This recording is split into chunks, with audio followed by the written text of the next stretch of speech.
Bien, a partir ya entendemos la mayoría, yo creo, el contexto en el que fue escrito esta carta a los hermanos que se encontraban en la región de Galacia.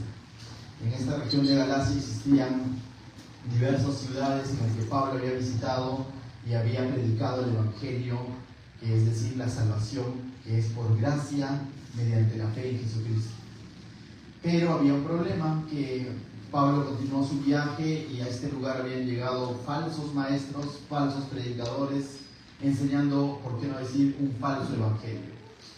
Ahora, no era un evangelio totalmente contrario, no es que estaban diciendo tienes que creer en el diablo, no era así, sino simplemente decían, sí, nosotros también creemos en Dios, sí, nosotros también creemos en Cristo, pero, y le agregaban algo más. Tienes que recordar algo, la salvación es por gracia, la salvación no es por obras, tampoco la salvación es por gracia más obras, porque si fuese por gracia más obras significa que la crucifixión de Cristo en la cruz no fue suficiente. Entonces tengo que hacer algo más para ser salvo. Y no es así. Dice que lo ha pagado todo. Lo único que va a hacer el ser humano es que cuando llegue el Evangelio a su vida, creer en el Evangelio. Una vez que tú has creído, definitivamente también no es que ahora sigo con mi vida como me da la gana, sino que va a tener que evidenciarse en tus obras, que es distinto. Por sus frutos los conoceréis, dijo Jesús. Y más adelante vamos a aprender que estos frutos no pueden de pronto mostrarse si es que el Espíritu Santo no está obrando ahí. Por eso que la palabra de Dios también nos va a enseñar el día de hoy de que hemos sido sellados por el Espíritu Santo. Y ya Pablo lo ha mencionado también, de que ¿por qué recibieron el Espíritu de Dios? Les dijo a los de Gálatas. ¿Por cumplir la ley o por haber creído? Y la respuesta lógica es por haber creído. Por haber creído en Jesucristo, es que hemos recibido el Espíritu Santo y ese Espíritu Santo va a mostrar frutos en tu vida. Amén. Entonces vamos todos al capítulo 4. Ahora, Pablo a partir del capítulo 3 ha estado presentando algunos argumentos a favor de la fe y de alguna manera desbaratando esta falsa enseñanza de los judaizantes que conocían a estas personas, ¿no? Ha estado desbaratando esas falsas enseñanzas y ha hecho una especie de argumentos, ¿no? Uno de ellos, lo que les dije hace un momento, les hizo la pregunta: ¿ustedes recibieron el Espíritu y vieron todas esas maravillas en su vida porque han cumplido la ley o porque han creído? Y la respuesta era porque han creído. Luego después Pablo, como parte de su argumento, también les ha hablado cómo es que Abraham, el padre, a quienes los judíos lo tenían en alto, ¿no? El patriarca Abraham también había sido justificado no por cumplir la ley, porque ni siquiera la ley había sido dada. Moisés viene años después, sino que 430 años, dice Pablo, sino que le está diciendo que el mismo Abraham fue justificado por la fe. Abraham creyó, por lo tanto su fe le fue contada por justicia. Después Pablo también ha enseñado en el capítulo 3 de que de la misma manera la justificación del hombre es mediante la fe puesta en ¿quién? En Jesucristo. Y después de eso les ha hablado sobre la promesa que Dios hizo a Abraham. Y les ha dicho de que Dios prometió a Abraham y que la promesa va a ser por creerle, así como Abraham le creyó a Dios, también la promesa, alcanzamos la promesa por creerle a Dios y no por el cumplimiento de la ley. Dice que la promesa no nos es dada por de pronto porque alguien pueda cumplir la ley, sino la promesa nos es dada porque, al igual que el patriarca Abraham, creemos en la promesa. La pregunta es: ¿cuál es la promesa? Hay una promesa que se le fue dada a Abraham: en tu simiente serán benditas todas las naciones, todas las familias de la tierra.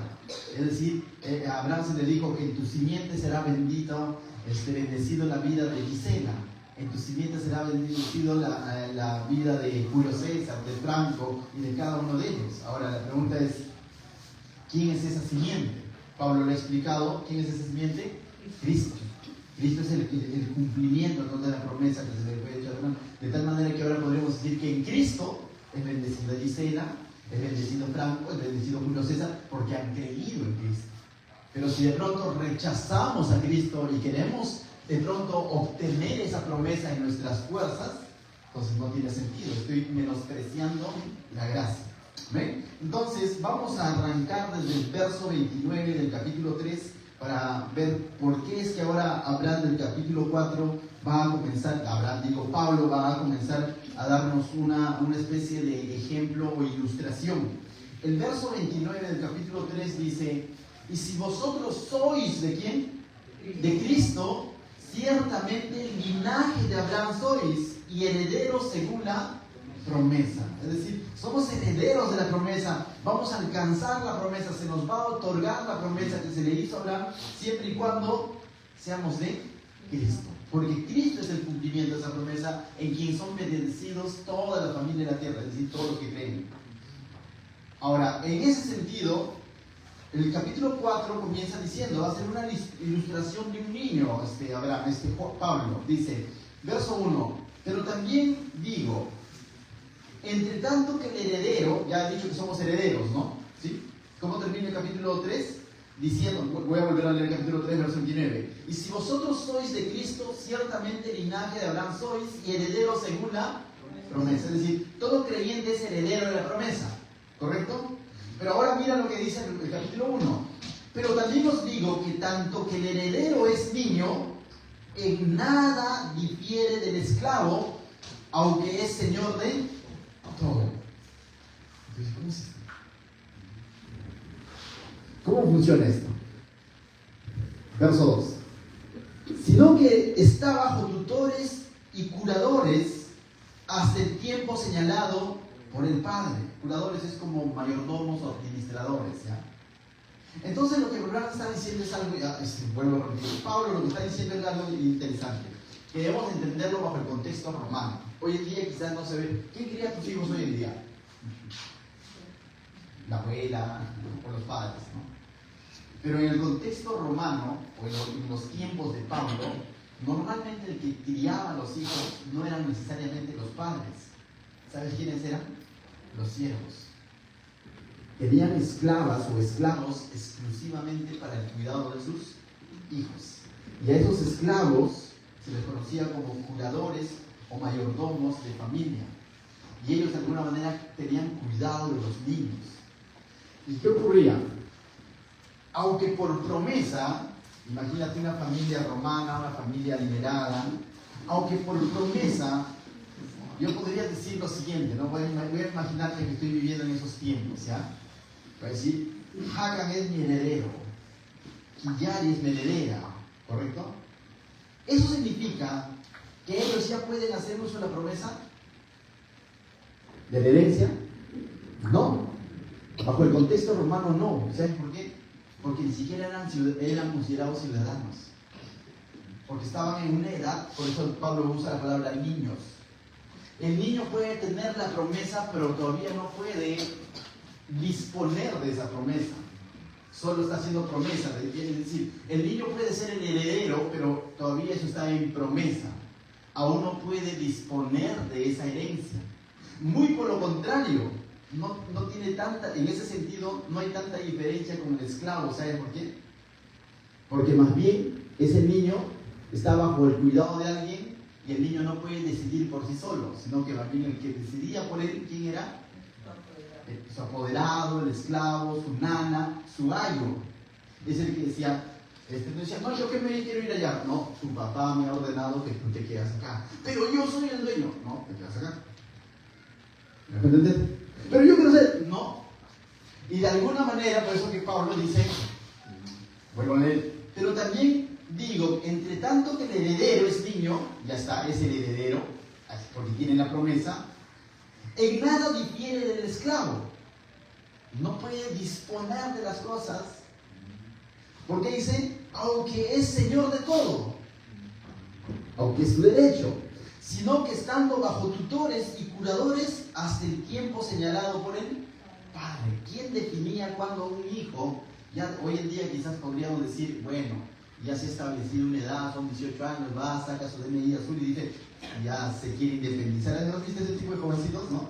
Y el DNI azul ya piensa que, mamá, ya no pueden decir nada porque ahora yo soy ciudadano, ¿no? Entonces, como que de pronto hoy en día está establecido, aquel entonces no.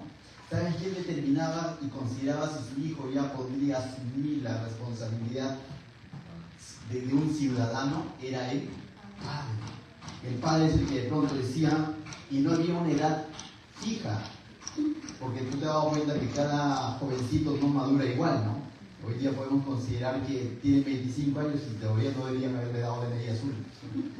Mejor que cumpla los 30 para darle, ¿no? Porque siguen teniendo una conducta quizás de niños, ¿no? Como hay jovencitos que de 17 ya son bien maduros, ¿no? Entonces no era una edad fija.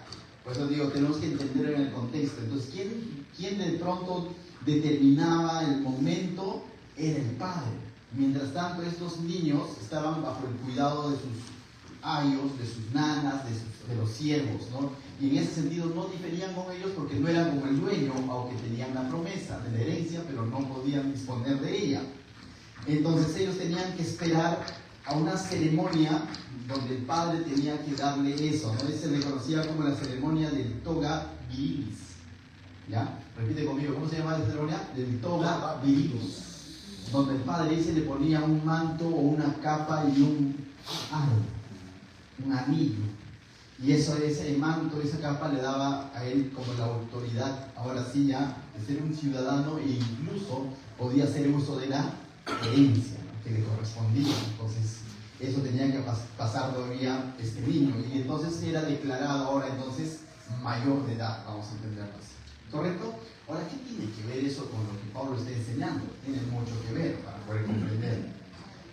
Entonces Pablo ahora hace esa comparación, verso 3 dice, así también nosotros, haciendo referencia, y cuando dice Pablo nosotros, está refiriéndose padre, básicamente Pablo era judío o era gentil. Judío. Así también nosotros, los judíos, mientras estaban bajo el cuidado del ayo, ¿quién era el ayo? ¿Se acuerdan? ¿Se acuerdan quién era el ayo? Ya, está bien, pero para Pablo, ¿no? La ley. Así también nosotros, mientras estábamos bajo la ley, eran como niños que tenían la promesa de herencia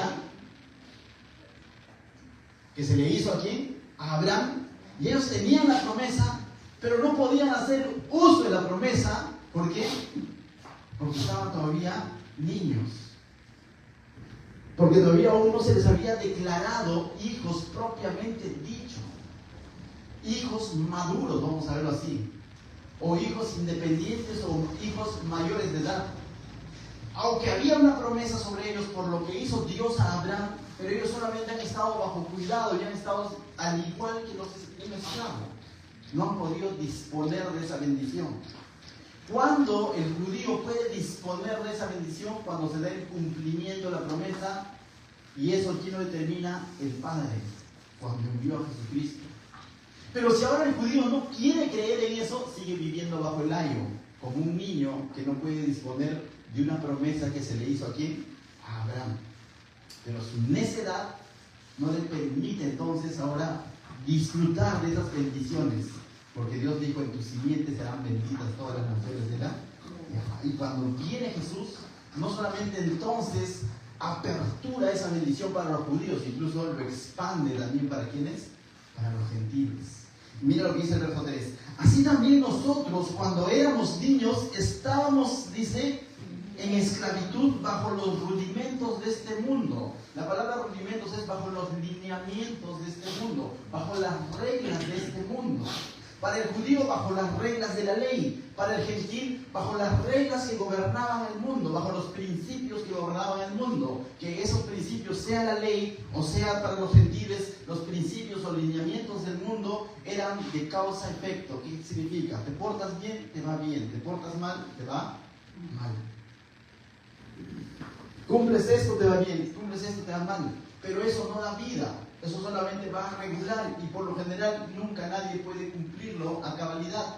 Y por lo contrario, entonces los rudimentos de este mundo y la ley dada por Dios para el judío lo que evidenciaba era la incompetencia del ser humano y la inmadurez del ser humano, que no puede vivir de la promesa, no puede disponer, no puede disfrutar de la promesa que Dios le ha dado mientras Jesucristo no venga y pague por nuestros pecados. Y entonces mira lo que dice el verso 4. Pero cuando, entonces ahora Pablo dice, ¿no? Así de la misma manera nosotros estamos esclavos bajo los lineamientos de este mundo, como niños todavía, sin poder disponer de las bendiciones de Dios. Pero cuando vino el cumplimiento del tiempo, Dios envió ¿a quién? A su Hijo, nacido de mujer y nacido bajo la ley. ¿Quién es ese Hijo que Dios envió? Jesús. Es interesante, dice, pero cumplido el tiempo. Ese tiempo lo determinó Dios. Ese tiempo fue establecido por Dios. ¿Te acuerdas quién establecía el tiempo en el que a su Hijo lo podía declarar? Ahora ya no un niño, al igual que un esclavo que no puede disponer o disfrutar de la herencia todavía. El padre es el que de pronto promovía, vamos a decirlo así, al hijo, ¿no? Entonces es Dios quien mediante Jesús, bajo el cumplimiento, la venida de Jesús es el que realmente determinó. Entonces la venida de Jesús no fue casualidad. La venida de Jesús no fue al azar. La venida de Jesús fue establecida ¿por quién? Por el Padre. Dios envió a su Hijo nacido de mujeres. Es una frase similar a esto, o otras traducciones dice su Hijo hecho hombre. Y es interesante cuando dice nacido de mujer, lo que está dando a entender es hecho hombre. Dice, y nacido bajo la ley. ¿Quiénes estaban bajo la ley? Los judíos. Jesús vino de esa simiente prometida a Abraham. Entonces, bajo la ley. Y por cierto, no solamente vino bajo la ley, entonces él como vino bajo la ley, tenía que cumplir la ley. Y cumplió la ley a cabalidad. Cumplió la ley a cabalidad. Dice, él no vino a abrogar la ley. Él fue el único que pudo cumplir con esta ley. Verso 5. Para que redimiese a los que estábamos bajo la ley, bajo el ayo, para los que estábamos en esclavitud. ¿Correcto? Entonces, para que redimiese. ¿Qué significa la palabra redimiese? Para que nos rescate a nosotros, o en el caso de los judíos que eran como niños, que estaban en la promesa, pero aún no lo podían alcanzar, pero aún no podían disfrutarlo plenamente, porque tenía que venir el Hijo del Hombre, Jesucristo, quien tenía que cumplir la ley, morir por nuestros pecados, cumplir esa ley que los judíos no podían cumplirlo, morir por nuestros pecados y de pronto ahora decir, el que cree en mí, aunque esté muerto vivirá, el que cree en mí será libre. Y entonces Pablo dice, pero cuando vino el cumplimiento del tiempo, Dios envió a su Hijo, nacido de mujer y nacido bajo la ley, para que redimiese a los que estaban bajo la ley, a fin de que recibiésemos, ¿qué dice? La adopción de hijos. Entonces, aunque antes eran como niños con la promesa, pero ahora, esta palabra adopción de niños, ahora eras declarado hijo legalmente. Y antes no era hijo, sí, con la promesa, pero eran niños, pero ellos no podían, vuelvo a repetir, disfrutar plenamente ni disponer de la promesa o de la herencia, porque eran como niños. Entonces, prácticamente eran como un esclavo más. Y es más, para muchas culturas también entonces los niños no tenían un valor propiamente dicho. Pero ahora, cuando ya cumplías tu mayoría de edad y te ponían la capa y te ponían el aro, eso significaba, este es mi hijo, legalmente. Este es mi heredero. Este es mi sucesor. ¿Se acuerdan la parábola del hijo pródigo, donde el hijo pide su herencia al papá, se va, malgasta la herencia y de pronto dice este hijo, voy a volver a la casa de mi padre al menos como jornalero, es decir, al menos como esclavo? ¿Se acuerdan? Y él vuelve como esclavo, ¿no? O sea, con esa actitud diciendo, vuelve a la casa de su padre. ¿Y qué hace el padre? ¿Lo recibe como esclavo? No.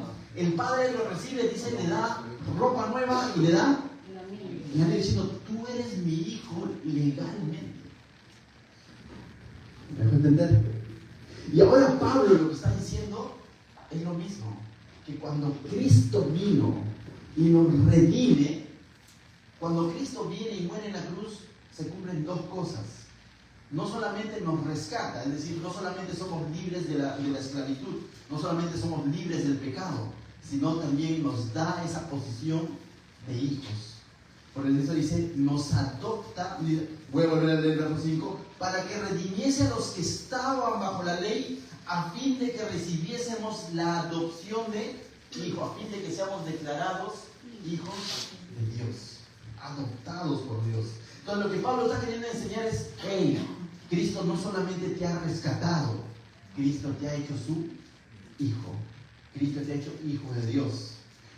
Juan capítulo 1, versos 12 y 13 dice, ¿no? A los suyos vino y los suyos no lo recibieron, pero a los que lo recibieron les dio potestad de ser hechos hijos de Dios. Yo quiero que entiendas esto. Es una cosa diferente que tú te estés ahogando en el mar por tu propia culpa. Te estás ahogando ahí y de pronto viene Cristo y te extiende la mano. Te salva. Oh, mi Salvador. Te salvó, ¿no es cierto? Pero Jesús no solamente te salvó, te salva y te dice, ahora eres mi hijo. Están ocurriendo dos cosas. No solo te está salvando, te está adoptando como hijo de Dios. Esa es la obra de Cristo. Cristo mismo lo ha enseñado en el Evangelio de Juan, donde dice que hay hijos del diablo o hijos de Dios. Pero hay dos familias, no hay más. Primos no existen. O sea, ¿eres hijo del diablo o eres hijo de Dios? Pero sabes, para que seas hijo de Dios necesitas creer en quién, en Jesús. Pero a los que le recibieron les dio potestad de ser hechos hijos de Dios. ¿Toda la humanidad serán hijos de Dios? No, son creación de Dios, criaturas de Dios. Pero hijos de Dios es un acto que ocurre mediante la fe puesta en quién. Cristo, esa es salvación. De tal manera que Jesús no solo nos salva, sino que nos adopta ahora como hijos de Dios. Y eso es lo que ocurrió. De tal manera que ahora entonces somos adoptados. Pero esa adopción no solo fue dada para los judíos. Ya lo he explicado que esa adopción también fue dada para quién? Para todos. A los suyos vino y los suyos no lo recibieron. Pero a los que le recibieron, sea judío o no sea judío, les dio potestad de ser hechos hijos de Dios. Entonces la adopción es para todos los que han creído, no solo para el judío. Es decir, incluso hasta un extraño, si viene y el padre y esa persona cree en el sacrificio del hijo, el padre dice, es mi hijo también, porque ahora te ve bajo la lupa de Cristo. Mismo Pablo ya lo ha enseñado en el capítulo anterior, en el verso 26, si puedes retroceder ahí en tu Biblia, en el capítulo 3, verso 26, dice, pues todos sois hijos de Dios por la fe en Cristo Jesús. Verso 26, pues todos sois hijos de Dios por la fe en Cristo Jesús, porque todos los que habéis sido bautizados en Cristo, sumergidos en Cristo, de Cristo estéis revestidos. Ya no hay judío ni griego, ya no hay esclavo ni libre, ya no hay varón ni mujer, porque todos vosotros sois unos en Cristo. Y si vosotros sois de Cristo, ciertamente el linaje de Abraham sois y herederos según la promesa. Entonces, mis hermanos, en Cristo no solamente hemos alcanzado salvación, en Cristo alcanzamos adopción. Ahora somos hechos hijos de Dios. Y eso es lo que Pablo está enseñando y está queriendo que los hermanos de Galacia comprendan. Hermanos de Galacia, ustedes no solamente han sido rescatados de sus pecados. Hermanos de Galacia, ustedes necesitan entender que si han creído en Cristo, ahora ustedes son los herederos de la promesa, porque ustedes han sido adoptados como hijos de Dios. Y lo mismo te está diciendo a ti esta noche. Verso 6. Y por cuanto sois hijos, entonces si ya comprendiste que eres hijo, dice ahora, y por cuanto sois hijos, Dios envió a vuestros corazones, mira, el espíritu de su Hijo, el cual clama, Abba, Padre. No sé si me estás entendiendo, pero si tú has comprendido que eres hijo, dice, ahora entiende lo siguiente. Dios envió a tu corazón el espíritu de su Hijo. Entonces, ¿qué es el espíritu de su Hijo? Dios tiene un solo espíritu, y ese es el Espíritu Santo. La Biblia a veces se refiere como el Santo Espíritu de Dios, el Espíritu del Padre, el Espíritu del Hijo, pero el Espíritu es uno solo, que es el Espíritu Santo. Entonces lo que Pablo está enseñando es, si tú has comprendido que eres hijo, Dios envió a tu corazón, pero antes de ser hijo, ¿qué tenías que haber hecho? Creído en Cristo. Porque si no, no hay manera de ser hijo. No, pero yo soy del padre de Abraham, sí, pero Abraham creyó. Si tú crees, eres linaje de Abraham. Y si no crees, estás queriendo alcanzar la salvación por otros medios, no eres hijo. La única manera de ser hijo de Dios es mediante la fe en Cristo, al igual que el padre Abraham. Entonces, ya, creo en Cristo, entonces soy hijo de Dios. Y si soy hijo de Dios, dice, Dios envió a mi corazón el Espíritu de su Hijo, el Espíritu Santo, el cual clama, Abba, Padre. ¿Sabe qué significa Abba, Padre? Abba, Padre era una forma de expresión de cariño que realizaba un hijo a su padre. No es una forma irreverente, sino es una forma de cariño, de afecto. Abba, Padre es similar hoy en una frase, pero podríamos decir quizás frases equivalentes hoy en día, que solo un padre y su hijo muchas veces lo conocen. Una cosa es decir mi padre, otra cosa es decir papi, papito lindo. Toda familia de alguna manera tiene expresiones de afecto, ¿no es cierto? Y que al mismo tiempo son de respeto. Es muy distinto decir mi madre a decir mi mamita. ¿Me voy a entender? Y lo que Pablo está enseñándonos es de que este Santo Espíritu de Dios viene a nuestra vida y clama por nosotros y nos hace decir papito lindo. Esa es muestra de afecto, de relación, de amor, de coinonía. Entonces la pregunta es, ¿realmente estamos viendo a Dios como nuestro papito lindo? Como mi Abba, Padre. Estamos de pronto experimentando esa confianza, no estoy hablando de irreverencia, sino esa confianza de entender, ¿realmente me considero hijo de Dios? Porque realmente he comprendido que soy un hijo y que Dios es mi Padre y que me ha adoptado y me da esa libertad de referirme a Él como papito lindo. ¿O sigo viviendo pensando que Dios es un juez que está ahí viendo en qué estoy fallando, aunque es juez? Pero a veces nos hacemos la idea de que Dios está ahí con su martillo, ¿no? Como que si fallo, ¡pah!, me va a mandar uno. Y estoy haciendo las cosas bien, pero por miedo, porque si no, me viene el castigo. Y estoy haciendo las cosas bien, pero para que me recompensen. Entonces estoy viendo al Señor bajo otra motivación. Es que si no oro, me va a castigar. Y si oro, me tiene que premiar. Eso es religión. Es que si no voy a la iglesia, me va a ir mal, me va a castigar. Y si voy a la iglesia, me va a premiar y estoy esperando que me premie. Eso no es una relación de padre a hijo. Una relación de padre a hijo, a la manera de Dios, es de que tú lo busques de una manera genuina y entiendas que Él siempre va a estar con los brazos abiertos. Aún cuando le falles, el amor de Dios no ha menguado ni un poquito. Dice que Él te ha amado al extremo. Con esto no estoy diciendo fállale nada más, no, sino por lo contrario. Si tú comprendes realmente el amor de Dios, vas a buscar no fallar. Vas a comprender que eso entristece su corazón, eso contrista al Santo Espíritu de Dios. Entonces, es distinto, ¿no? Que un hijo obedezca a su padre porque si no le va a caer palo. Es distinto que un hijo diga, no voy a hacer esto porque deshonra a mi padre. No voy a hacer esto porque mi padre me ama tanto y esto le entristece. Es distinto. Que honre a su padre realmente y no es que esté honrando al látigo. ¿Me voy a entender? Voy a hacer esto porque mi papá me dijo que me va a dar propina. Es distinto decir, voy a hacer esto porque mi padre me va a pedir. ¿Me voy a entender? Cualquier motivación que no sea realmente por amor a Dios es religión. Servir a Dios no está mal, pero si le sirvo porque estoy buscando algo, una recompensa, o pagar cierto pecadillo por ahí que he cometido, entonces como para no sentirme tan mal con ese pecadillo, entonces voy a hacer esto bueno, eso es religión, eso es ley, esa es religiosidad. Y Dios no está buscando religiosos, Dios está buscando entablar una comunión con sus hijos. ¿Okay?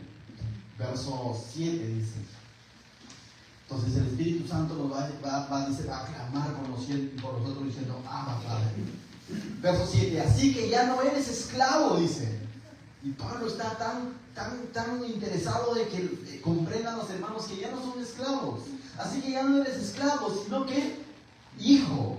Y si hijo, también heredero de Dios por medio de Cristo, nuevamente. Y si eres hijo, tú eres el heredero. Pero no para que desperdicies esa herencia, sino para que disfrutes esa herencia. ¿Y cuál es la mayor herencia? Esto me recuerda un poco al Antiguo Testamento, cuando se hizo una promesa sobre los hermanos de Levíticos, a los hermanos de la tribu de Leví. ¿Qué dijo? A ellos no les va a corresponder tierras. ¿Por qué? Porque yo soy su herencia. La mejor herencia que podemos tener en Dios es Dios mismo.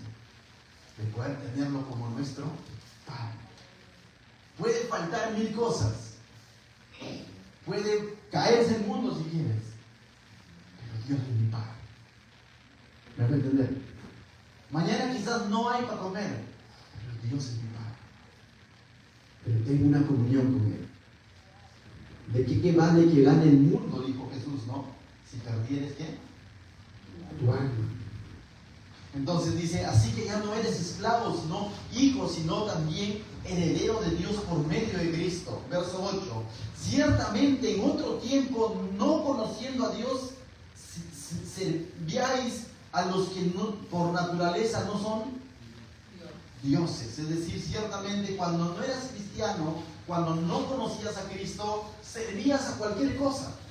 Le servías al negocio, le servías al dinero, le servías a los vicios, le servías a tu propia carne, le servías incluso, puede parecer bueno, a tu familia, puede parecer bueno, pero le servías a cualquier cosa menos a Dios. Pero ahora eres un hijo de Dios. 9. Mas ahora, conociendo a Dios, o más bien, siendo conocidos por Dios. Hay una clara diferencia acá.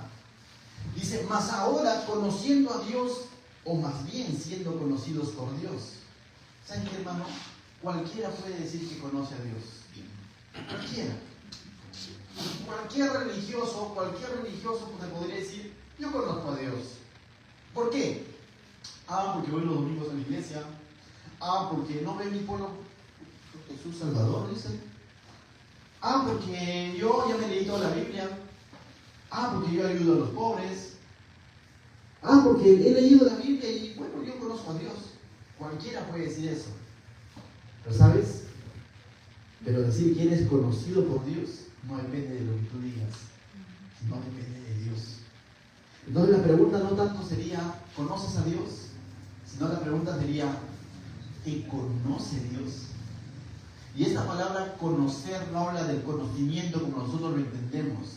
Habla de comunión íntima. Esta palabra es similar a cuando dice, y Adán conoció a Eva. ¿Acaso no lo conocía? Se conocían. Habían jugado con Monopolio y tantas cosas, pero cuando dice conoció a Eva, entonces dice engendraron aquí a Caín, a Abel y todo lo demás. Entonces este conocer es de que estás en comunión con Dios. Es más, Dios está en comunión contigo. Entonces cuando dice, ciertamente en otro tiempo no conociendo a Dios, 9, mas ahora conociendo a Dios, o más bien siendo conocidos por Dios, dice, Señor, en tu nombre hicimos esto. ¿Se acuerdan de ese pasaje? En tu nombre echamos fuera demonios. ¿Se acuerdan de eso? Está en el Mateo capítulo 7, verso 22. En el verso 23 dice, Señor, en tu nombre hicimos milagros. Y Jesús les dijo, entonces les declararé, nunca os conocí. Entonces, ¿de quién depende? ¿De que tú digas que lo conoces? ¿De que tú digas qué cosas has hecho para Dios? ¿O que Dios es el que conoce tu corazón? Tú puedes ver 1000 cosas. Y hoy en día una cámara soporta muchas cosas. El Facebook, el YouTube soportan muchas cosas. Y hasta podríamos de pronto nosotros mismos ser engañados y decir, wow, se le nota tan piadoso, tan bueno. O, wow, ¿cuánto sabe ese pastor? ¿qué tal el teólogo? Y podemos admirarnos. La pregunta es, ¿pero Dios realmente conoce a esa persona? Hasta tú mismo te puedes admirar de tu propio servicio quizás. ¡Wow! ¡Qué tan bien canto! Pero Dios conoce con qué corazón le estás cantando. Entonces, que no tanto nos interese o nos importe qué tanto estoy haciendo para Dios, sino cómo es que Dios está viendo eso que estoy haciendo, sea mucho o poco, cómo Dios lo ve.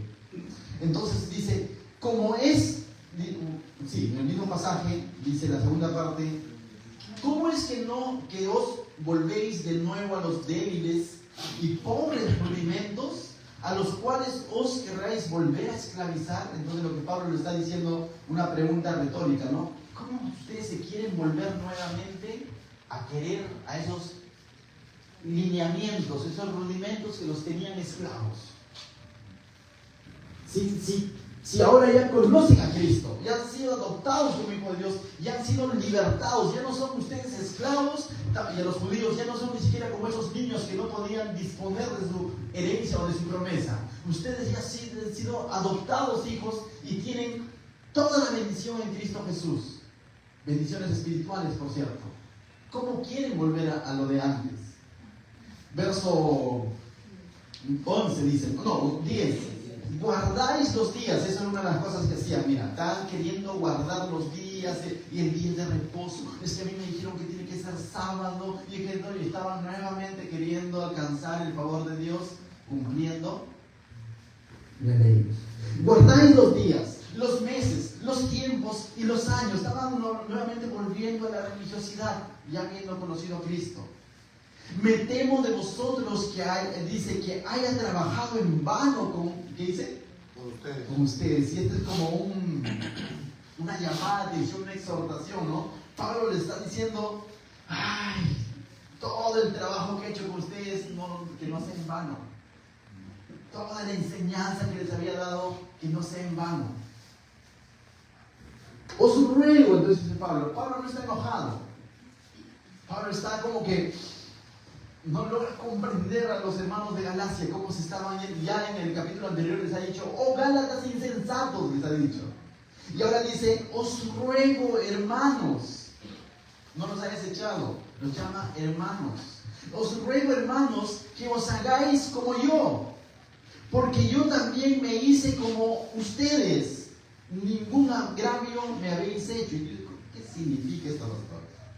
Entendamos un poco el contexto. Cuando Pablo dice, os hagáis como yo, aunque ciertamente Pablo no está diciendo que seamos como Pablo en todas sus características, sino que ¿qué es lo que estaba haciendo Pablo? Estaba confiando plenamente en Cristo. Había depositado su fe en ¿quién? En Cristo. Se había rendido completamente a Cristo. Había dejado toda su religiosidad farisaica, todo como Saulo, todo su Saulo lo ha tenido por basura, todo el conocimiento que él tenía, todo lo ha dejado y ahora se ha rendido netamente ¿a quién? A Cristo. En ese sentido, porque está hablando de la justificación mediante la fe, en ese sentido es que les está diciendo, háganse como yo, confíen como yo en ¿quién? En Cristo. Y les dice que porque yo también hice como vosotros, tiempo pasado. Él también en algún momento estuvo en la religiosidad con ustedes. Porque los hermanos de Galacia, ¿hacia dónde se están yendo ahorita? Hacia la religiosidad, hacia el legalismo. Y Pablo le está diciendo, yo he estado en los caminos que ustedes están. Yo he estado en las andanzas que ustedes están, hermanos. Pero ahora les pido, háganse como yo, confíen en Cristo. Entonces Pablo no está buscando quitarle el lugar a Cristo, sino también le está diciendo, como yo, confíen en Cristo. Yo ya pasé por lo que ustedes han pasado, por esa religiosidad que ustedes han pasado, por ese celo de las cosas, de las obras que ustedes están ahora haciendo. Yo he pasado también por eso. Y para aclarar que Pablo no está enojado o de pronto está resentido con ellos, dice, ningún agravio me habéis hecho. Le está diciendo, no es que ustedes me hayan ofendido, En todo caso, cuando alguien rechaza el Evangelio, no ofende a la persona, hemos dicho, ¿ofende a quién? Al Señor. Cuando Jesús dice, cuando los rechazan, no los están rechazando a ustedes, están rechazando a Cristo. Y Pablo le está diciendo, no lo hagan por mí. No es que a mí me hayan ofendido. Pero si ustedes siguen eso, lo que están haciendo es menospreciar la gracia, menospreciar a Dios. Cuando hacemos llegar un consejo a alguien de parte de Dios y esa persona desecha el consejo, no es contigo, hermano. Está desechando a Dios. Verso 13. Pues vosotros sabéis que a causa de una enfermedad del cuerpo os anuncié el Evangelio al principio, dice Pablo. Y no me despreciasteis ni desechasteis por la prueba que tenía en mi cuerpo. Antes bien me recibisteis como a un ángel de Dios, como a Cristo Jesús. Entonces él está relatándoles y recordándoles un poco cómo fue ese encuentro con los hermanos de Galacia. Y les está recordando un poco y que de alguna manera le está diciendo, recuerden cómo nos conocimos, cómo nos tratamos. Pues vosotros sabéis que por causa de una enfermedad del cuerpo os anuncié el Evangelio. Es decir, Pablo llegó a esos lugares y está manifestando que él tenía una enfermedad y producto de esa enfermedad los hermanos no lo rechazaron. Había una correspondencia ahí con Pablo. Y no me despreciaste ni desechaste por la prueba que tenía en mi cuerpo. También me recibiste como a un ángel, no es que Pablo sea ángel, como a Cristo Jesús. No es que Pablo sea Cristo, sino que ellos lo recibieron de alguna manera bien. 15. ¿Dónde pues está esa satisfacción que experimentabais?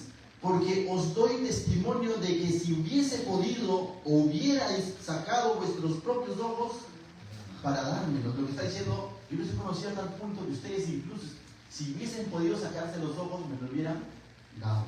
Algunos entendidos creen que el mal del cual padecía Pablo tenía que ver con sus ojos. ¿Por qué? Porque está diciendo, ustedes no me han desechado.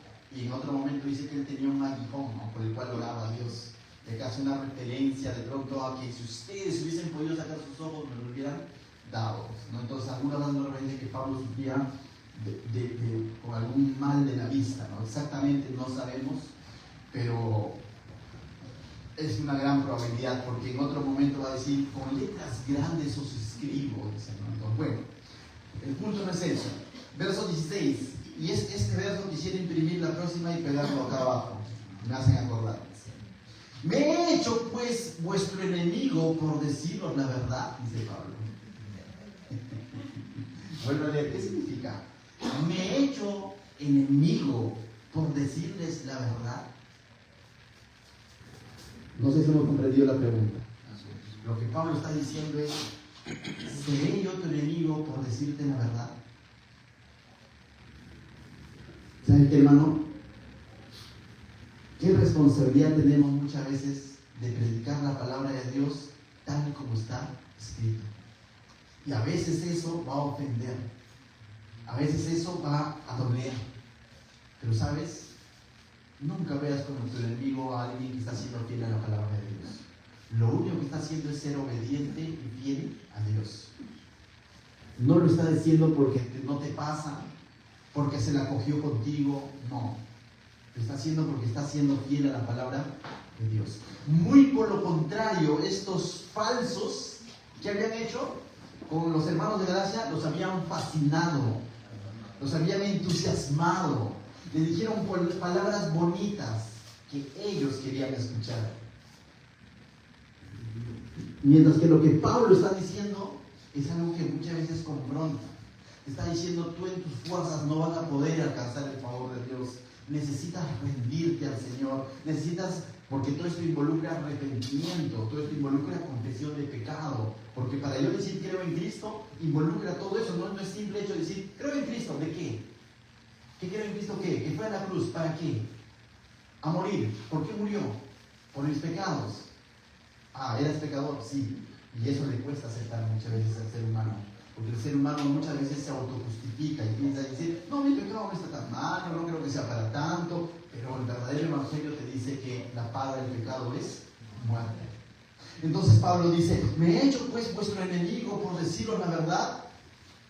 tienen celo por ustedes, pero no para bien, sino que quieren apartaros de nosotros para que vosotros tengáis celo por ellos. Ahora Pablo comienza a hablar de estos falsos maestros, diciendo que estos maestros tienen celos por ustedes, pero ¿para qué? Para apartarlos de nosotros. Es decir, estos falsos maestros estaban tratando de quitarle esos seguidores a Pablo, porque querían apartarlo de Pablo para que ellos no escuchen el verdadero evangelio. Pero ahora Pablo va a desenmascarar un poco a esos falsos. Dice el verso 18: bueno es mostrar celo en lo bueno siempre, y no solamente cuando estoy presente con vosotros, dice. Hijitos míos, por quienes vuelvo a sufrir dolores de parto. Es decir, me está doliendo esto, dice Pablo. Entonces, hasta que Cristo sea formado en vosotros, dice, Pablo dice, me duele enterarme de lo que está pasando, pero va a continuar Pablo hasta que Cristo sea formado en vosotros, es decir, hasta que realmente ustedes comprendan y caminen como Cristo, siguiendo a Cristo. Y Pablo no le interesa si de pronto se están ofendiendo o se están resintiendo, pero al mismo tiempo les está rogando, diciendo, ¿saben qué? No me desechen, porque a quien están desechando es al Señor. Verso 19: hijitos míos. Esta es una expresión de cariño de parte de Pablo, o de afecto. 20, ¿no? 20. Quisiera estar con vosotros ahora mismo y cambiar de tono, pues estoy perplejo en cuanto a ustedes, en cuanto a vosotros. Entonces, esa última parte que hemos leído del 13 al 20 es como una expresión llena de emociones de parte de Pablo. No frustración, pero de alguna manera su anhelo de que ellos recapaciten y comprendan el evangelio de la gracia. Y que no lo tomen personal diciendo, es que Pablo está enojado con nosotros y por eso tal vez. No, Pablo les está explicando. Y me encanta el verso 16: me he hecho pues vuestro enemigo por decirlo la verdad. Aquí hay algo que es verdad. Pablo había hablado con la verdad. Y ellos lo estaban tomando como que de pronto Pablo no los pasa. Entonces Pablo está aclarando que él no es enemigo, sino al contrario, que el Señor lo ha puesto para eso. Entonces, mis hermanos, espero que el Evangelio y la gracia quede bien grabada en sus corazones. Espero que de pronto hayan comprendido realmente la palabra de Dios. Y sabes, cada vez hagas cosas buenas o malas, recuerda algo: tu justificación es por haber creído en Cristo, no es por tus obras. Si en algún momento caes en pecado o obras mal, no te condenes, porque Cristo no te condena. Si en algún momento obras bien, no te vanaglories, porque la gloria es para quién? Para Cristo. En todo momento di, gracias Señor por haberme justificado, gracias Señor por haberme rescatado, gracias Señor por haberme redimido. Y todo lo que hagamos, hagámoslo con un corazón agradecido. Y aún lo que dejemos de hacer, que sea porque estamos agradecidos con Dios y no por miedo al castigo. Amén.